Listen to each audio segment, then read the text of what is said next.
আসসালামু আলাইকুম রহমতুল্লাহ বারাকাতুহ। প্রথম কোয়েশ্চেন এদিকে বলছেন কি what is the importance of praying সালাহ উইথ জামাআহ। সো ইম্পর্টেন্ট সালাতের সেই জামাতে গুরুত্ব সালাতুল জামার জি জামাতে সালাতের গুরুত্ব, তাই না?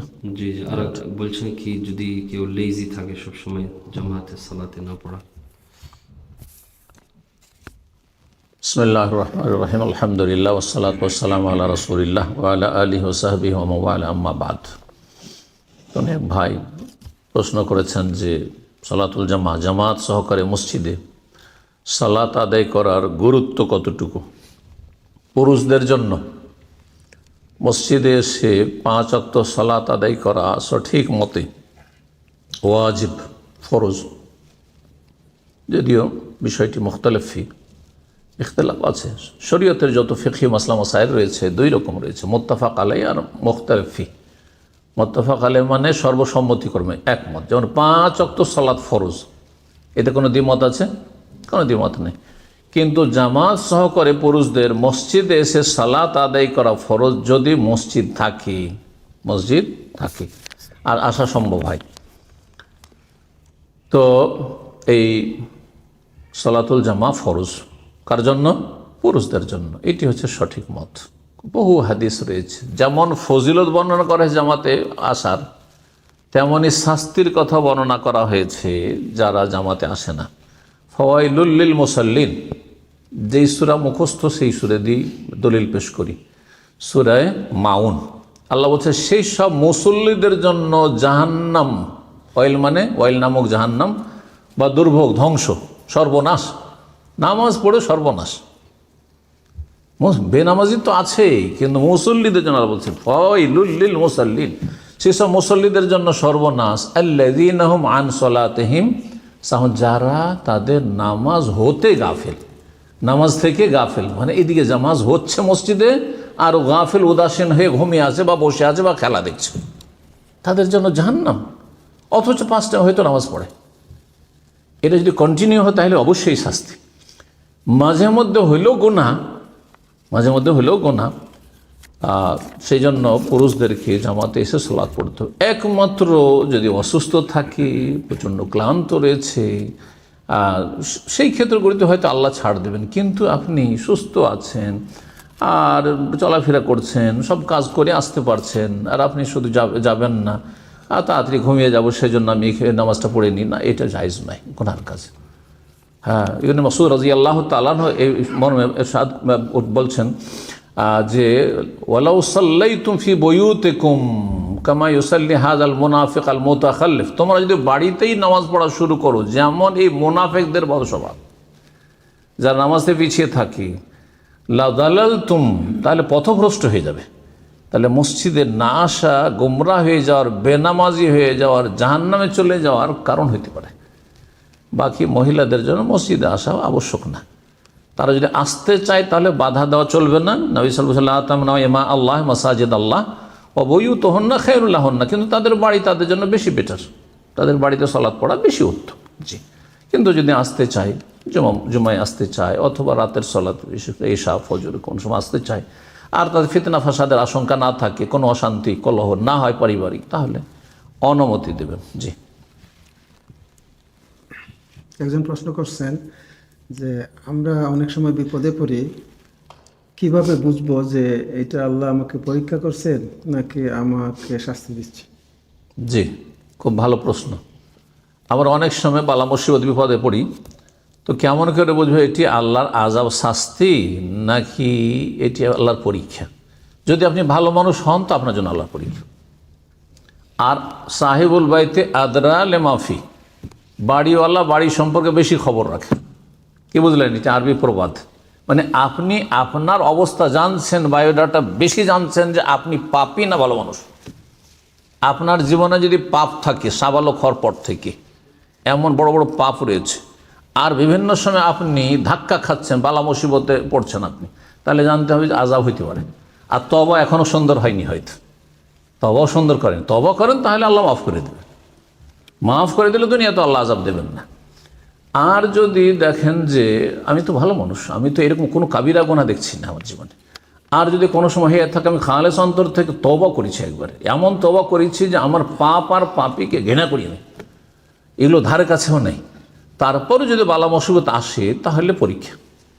আম্বিয়া রসুলগণের ওপর বালা মুসিবত অনেক এসেছে, তারা সবচেয়ে ভালো মানুষ ছিলেন। সহিহ বুখারী হাদিস, আসাদুন নাসে বালাআন আল আম্বিয়া ও সুম্মাল আমসাল ফাল আমসাল, সবচেয়ে কঠিন বালা মুসিবত এসেছে নবী রসুলগণের জীবনে, তারপর যে যত ভালো মানুষ তার উপর তত বালা মুসিবত এসেছে। দেখুন, আমাদের যদি তুলনা করি সাহাবাই কেরামদের সাথে বা তাবেঈনদের সাথে, ওই জামানে যে বালা মুসিবত এসেছে আমাদের উপর তেমন কোনো বালা মুসিবত আসেনি। নবী সাল্লাল্লাহু আলাইহি সাল্লামের জীবনী দেখেন, অন্যদেরকে না দেখে, নবী সাল্লাল্লাহু আলাইহি সাল্লামের জীবনে তাকে খুন করার জন্য বহুবার চেষ্টা করা হয়েছে, বিষ পান করিয়ে, পাথর ফেলে দিয়ে, আর বিভিন্নভাবে তার বাড়ি ঘেরাও করে, হ্যাঁ, আর তারপরে তার রক্ত ঝরেছে, দাঁত শহীদ হয়েছে। আমাদের কিছু হয়েছে? হ্যাঁ, শারীরিক নির্যাতনের শিকার হয়েছে? আমরা তো দিনের কাজ করছি সামান্য, কিন্তু কোনোদিন তো বালা মুসিবত আসেনি।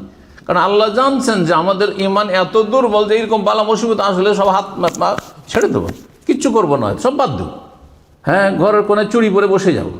সেই জন্য আল্লাহ আমাদেরকে ওই রকম বালা মুসিবত দেন। আলহামদুলিল্লাহ, আল্লাহ যেন আফিয়াতের সাথে রাখেন। কখন নিজে থেকে বালা মুসিবত চেয়ে নেবেন না, কিন্তু বালা মুসিবত চলে আসে ভালো মানুষের জীবনে, তো জানবেন যে আমাদের জন্য আদর্শ হচ্ছেন নবী রাসূল, তাদের উপর ইচ্ছাতে বড় বড় বালা মুসিবত এসেছে। জি, বারাকাল্লাহু ফিক। আমরা কিভাবে আমাদের মধ্যে আল্লাহকে ভয় করার বিষয় বাড়াইতে পারি? আল্লাহর ভয়, ভীতি, খৌফ অন্তরে কি করে বাড়াবো, গুরুত্বপূর্ণ কথা। এর জন্য আপনার ঈমান আকীদা মজবুত হইতে হবে।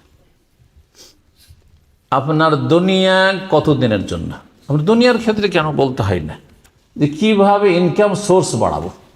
কোনদিন প্রশ্ন করেছেন কেউ যে আমি তো আছি দীর্ঘদিন এখানে আছি, ইউকেতে আছি, অনেক এগিয়ে চলে যাচ্ছে, কত কি করে ফেললো, হ্যাঁ, আমি তো কিছুই করতে পারলাম না, কি করে ইনকাম সোর্স বাড়াবো? হ্যাঁ, কিন্তু আপনি বেশি জানছেন আমার চাইতে, আমি কিছুই জানি না আপনার সামনে, তাই না? তো ঠিক কিসের জন্য? কারণ দুনিয়াকে আপনি গরজ মনে করে নিয়েছেন, এবং দুনিয়া সম্পর্কে আপনি চেষ্টা চালাচ্ছেন, এবং দুনিয়ার বেনিফিট ফায়দা আপনি চোখের সামনে দেখছেন।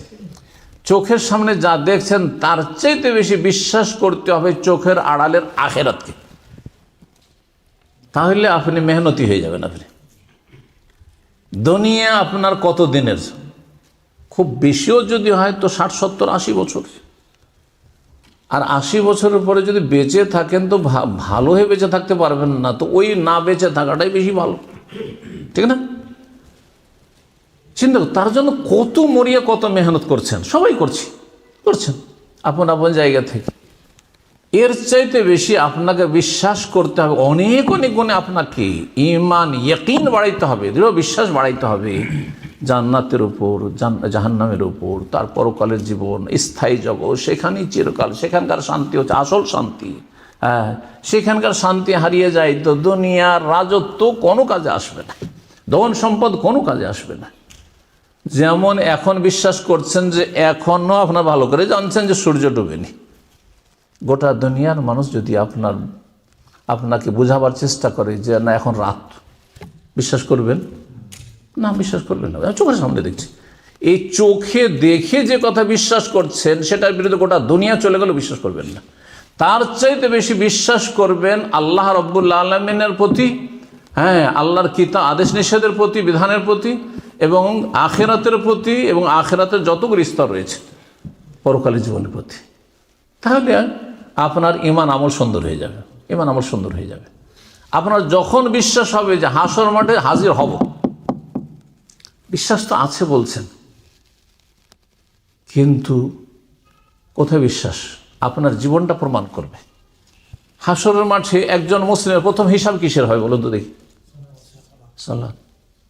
তাহলে যেই ব্যক্তি এটা দিনের মতো বিশ্বাস করে, দিনের সময় দিন, রাতের মতো রাত, এখন আপনি বিশ্বাস করছেন আপনি ইউকেতে আছেন, গোটা দেশের মানুষ যদি বলেন আপনি বাংলাদেশে আছেন, বলেন তোমার এই পাগল, আমি ঠিক আছে, ঠিক না? তার চাইতে বেশি আপনাকে বিশ্বাস করতে হবে যে হাসর মাঠে যেদিন হাজির হব রবের সামনে, আর আমার ইসলাম ইমান যখন প্রমাণিত হয় যে আমি মুসলিম, জন্মসূত্রে মুসলিম, ইসলামকে টিকাতে পেরেছি, প্রথম হিসাব হবে সালাত সম্পর্কে। সুতরাং সালাত আমার বিষয় হবে না, নামাজ আমার বিষয় হবে না। এইভাবে ইমানকে বাড়াইতে হবে। আল্লাহ তৌফিক দান করুন। তাহলে আল্লাহর ভয় ভীতি তৈরি হয়ে যাবে। লাফ দিয়ে উঠে আসবেন ফজর পড়ার জন্য, বরং লাফ দিয়ে তার আগে উঠে যাবেন যে আল্লাহর সাথে নির্জনে একটু অ্যাপয়েন্টমেন্ট নিই, সময় নিই, তাহাজ্জুদ পড়ি, একটু নির্জনে একটু আল্লাহর সাথে কথা বলি। জি, আল্লাহ তৌফিক দান করুন। একজন বাচ্চার প্রশ্ন যে আল্লাহ সুবহানাহু ওয়া তাআলা কিভাবে সবকিছু একসাথে দেখেন। আর আরেকজন প্রশ্ন করছে, এখানে আমরা বসবাস করে কিভাবে বাচ্চাদেরকে ইসলামের উপর আমরা বড় করতে পারি। এবং আরেকটা প্রশ্ন, একসাথে করেন, বিদআত পালনকারীরা কি চিরস্থায়ী জাহান্নামে? আপনি ধরে ধরেন একটা একটু করে, মনে থাকবে না। প্রথম প্রশ্ন ছিল প্রথম প্রশ্ন এক বাচ্চার যে আল্লাহ একসাথে সবকিছুই কিভাবে দেখেন। আল্লাহ একসাথে সবকিছু কিভাবে শোনেন? আমাদের ক্ষমতা, সব কিছুর ক্ষমতা সীমিত, সামান্য। আর আল্লাহ হচ্ছেন আলা কুল্লি শাইইন কাদির। আল্লাহর ক্ষমতা হচ্ছে অসীম, অসীম আল্লাহর ক্ষমতা। এই জন্য আল্লাহ শুধু দেখেন একসাথে নয়, একসাথে সব কিছু শুনছেন একসাথে। অন্যদের কথা বাদ দেন আপনি, হ্যাঁ, একসাথে যতগুলি মানুষ পৃথিবীতে, যতগুলি মুসলিম দোয়া করছে, কতগুলি হাত আল্লাহর সামনে উঠছে, চিন্তা করুন, কতগুলি হাত একসাথে আল্লাহর সামনে উঠছে। আমাদের পাশে এসে উনি একটা প্রশ্ন করছেন, আর এদিক থেকে আরেকজন প্রশ্ন করলে না এটা বুঝবো না ওইটা বুঝবো, কোনোটাই কাজে আসবে না আমার, ঠিক না? কত দুর্বল যে দুইজনের কথা শুনে অন্তরে নামাইতে পারছে, বুঝতে পারছি না। আরে ভাই একে একে বলেন, কিছু বুঝছি না আপনাদের, বলবো না? কিন্তু রব একসাথে কতগুলি হাত আল্লাহর সামনে উঠছে, কত মানুষ আল্লাহর কাছে দোয়া করছে, একসাথে শুনছেন। আচ্ছা, কত ভাষায়, এই না যে আরবি ভাষায় সবাই দোয়া করছে, কত ভাষাতে যে দোয়া করছে, সব ভাষায় আল্লাহ একসাথে শুনছেন, একসাথে ডাকে সাড়া দিচ্ছেন, আর একসাথে কত মানুষের দোয়া কবুল হচ্ছে একই মুহূর্তে। এই না যে একটা একটা করে যে দোয়া কবুল হয়, তাহলে কিয়ামত হয়ে যাবে, লাইন আসতে, সিরিয়াল আসতে, তাই না? চিন্তা করুন তো দেখি।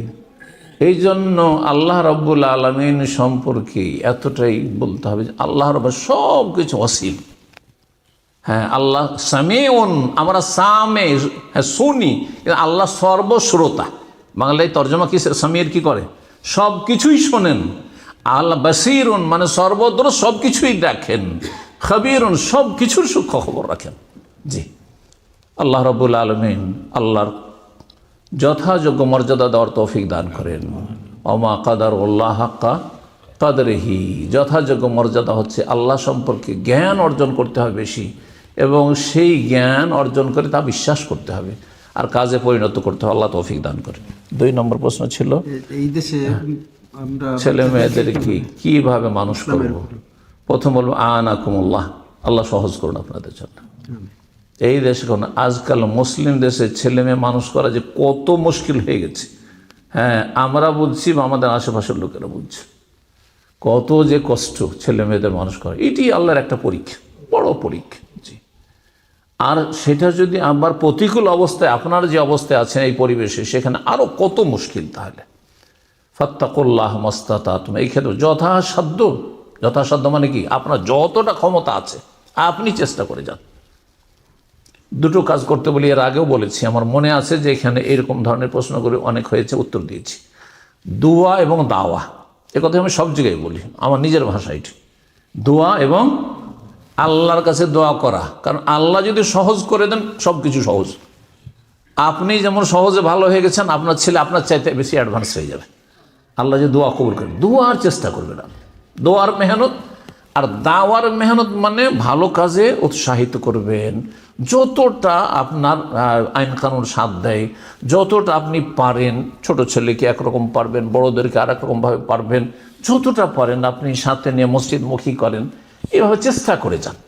দাওয়ার কাজ মানে মুখে শুধু বলা নেই, সাথে করে নিয়ে আসেন, ঘুম থেকে জাগিয়ে দেন, একটু সহযোগিতা করেন, আর তারপরে কোনো একটা ভালো কাজ করলে সেটার একটু মূল্যায়ন করেন, একটু প্রশংসা করেন।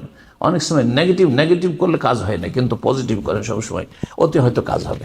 বিশেষ করে আপনার যে পরিবেশে বসবাস করছেন, নেগেটিভ চাইতে পজিটিভ বেশি করতে হবে। অর্থাৎ যেটুকু ছেলেমেয়েরা ভালো করবে সেটার প্রশংসা করতে হবে।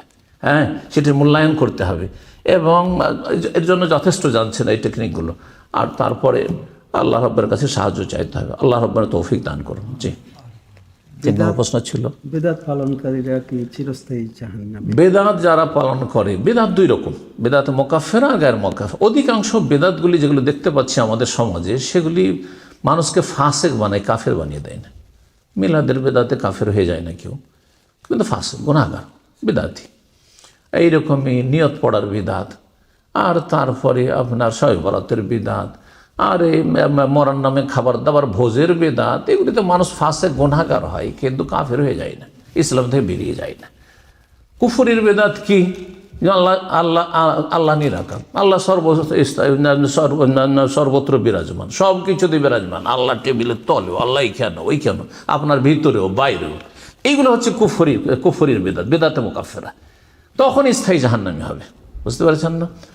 এইরকমই যেসব বেদাতগুলি কাফের বানায়, কথাই বহু রয়েছে এরকম, সেগুলিতে স্থায়ী জাহান্নামী হবে। আর যদি বেদাত মুফাসসিকা হয়, মানে যেগুলিতে গুনাহগার কিন্তু ইসলামে গণ্ডিতে থাকে, যেমন উদাহরণ কিছু দিলাম, তাহলে ইনশাআল্লাহ, যেমন অন্যান্য গুনাহগার মদখোর আল্লাহর কাছে যদিও মদ খেয়েছে বা তোবা করে নেওয়া, হয়তো নামাজ পড়েছে আর ঈমান টিকিয়েছে, সে একদিন জান্নাতে যাবে।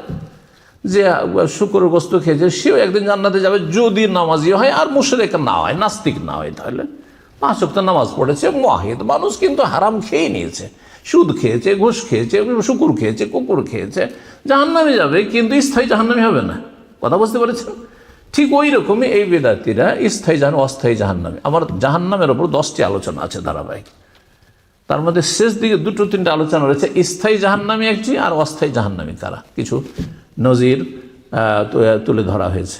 তো আশা করি সেখানে বুঝতে পারবেন। এটি হচ্ছে আহলে সুন্নাত ওয়াল জামাতের আকীদা, যে যারা জাহান্নামী তারা 2 ভাগে বিভক্ত, স্থায়ী জাহান্নামী একমাত্র কুফফার, হ্যাঁ, আর মুশরিক, যারা ঈমান ভঙ্গকারী, যারা ঈমান নষ্ট করেছে অথবা ঈমান গণ্ডিতে আসেনি।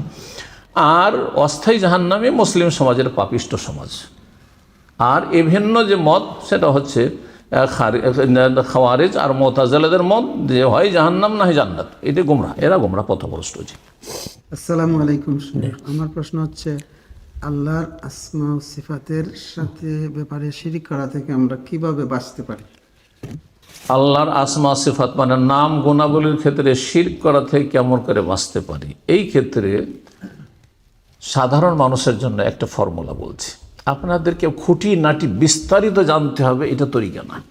কিছু কিছু আলেমদের তরিকা আজকাল দেখছি, আমরা ওই আর দেশেও দেখতাম ওইরকম, একেবারে সাধারণ মানুষের সামনে, অশিক্ষিত সমাজে একেবারে খুঁটিনাটি আলোচনা করা। হ্যাঁ, তো এগুলো কোনো প্রয়োজন নেই। সাহাবাই কেরামগণ কি এইভাবে এত বিস্তারিত আসমা সিফাতের এমন হাদিস আছে যে নবী সাল্লাল্লাহু আলাইহি ওয়াসাল্লামের কাছ থেকে ইলম হাসিল করতেন? তাহলে সাধারণ মানুষের জন্য কতটা জ্ঞান ফরজ আসমা সিফাত সম্পর্কে, সেটা হচ্ছে যে কোরআন সুন্নায় যা আছে আমি বিশ্বাস করি, আর যা নেই তা বিশ্বাস আমি করি না। কোরআন সুন্নাতে যদি চেহারা থাকে চেহারা বিশ্বাস করি, হাত থাকে হাত বিশ্বাস করি, পায়ের কথা থাকে তো পা বিশ্বাস করি, চোখের কথা থাকে চোখ বিশ্বাস করি। যে কেউ বলে আল্লাহ চোখ আছে, বলছে যা কোরআন হাদিস থাকলে আমি বিশ্বাস করি। বুঝলে, আবু বকর সিদ্দিক রাদিয়াল্লাহু তাআলা আনহুকে কাফেররা বিভ্রান্ত করতে গিয়ে মেরাজের পরে গিয়ে সকালবেলা কি বলছে, যারে জানো জানো তোমার সঙ্গে কি বলছে, আর এতদিন তো দুনিয়ার এই জমিনের কথা বলতে, এখন আকাশের কথা বলছে, নাকি আকাশে গিয়েছে, আর 7 আকাশের উপর গিয়েছে। সম্ভব? কেন ওই কথা বলতে গেছে? যে একে যদি ফিরিয়ে নিতে পারে সব ফিরে যাবে, একে ফিরিয়ে নিতে পারলে হলো, মুরতাদ করতে পারলে কাজ হয়ে গেল। তখন আবু বকর সিদ্দিক রাদিয়াল্লাহু তাআলা আনহু কি বলেছেন, না এটা বিশ্বাস করা যায় না, না আমি বিশ্বাস করি, এ কথা বলেছেন। কি বলেছেন? আমার নবী বলেছেন এই কথা? বলছে হ্যাঁ বলেছেন। যদি তিনি বলে থাকেন তো আমি বিশ্বাস করি, আমি প্রথম বিশ্বাস করি, ফানাও বলো মুসাদ্দিক, আমি প্রথম বিশ্বাস করি। ব্যাস এতটাই যথেষ্ট, যে কোরআন সুন্নায় যদি থাকে তো আমি বিশ্বাস করি, আর যদি না থাকে আমি বিশ্বাস করি না, যথেষ্ট আপনাদের জন্য। আর এর অতিরিক্ত যদি জ্ঞান অর্জন করেন তখন ফারজে কিফায়া অথবা মুস্তাহাব। জি, আল্লাহ তৌফিক দান করুন। জি, জাযাকুমুল্লাহ খাইর। এখানে তাহলে আলোচনা শেষ করা যাক। মজলিসের কাফারা পড়ি। সুবহানাকা আল্লাহুম্মা বিহামদিকা আশহাদু আল্লা ইলাহা ইল্লা আনতা আস্তাগফিরুকা ওয়া আতুবু ইলাইক। বোনেরা, পর্দার আড়ে যারা রয়েছেন তাদের জন্য দোয়া করি, আল্লাহ তাদেরকে জাযায়ে খায়ের দান করেন, আল্লাহ তাদের হেফাজতে রাখেন, পারিবারিক সুখ শান্তি দান করেন, ছেলে মেয়ে স্বামীর সাথে আল্লাহ যেন সুখে শান্তিতে আল্লাহ জীবনযাপন করার তৌফিক দান করেন। দুনিয়াতে আল্লাহ সম্মানিত করেন, আখিরাতে আমাদেরকে সম্মানিত করেন, জাহান্নামের আযাব থেকে রক্ষা করেন। সুবহান রাব্বিকা রাব্বিল ইজ্জাতি আম্মা ইয়াসিফুন ওয়া সালামুন আলাল মুরসালিন ওয়াল হামদুলিল্লাহি রাব্বিল আলামিন।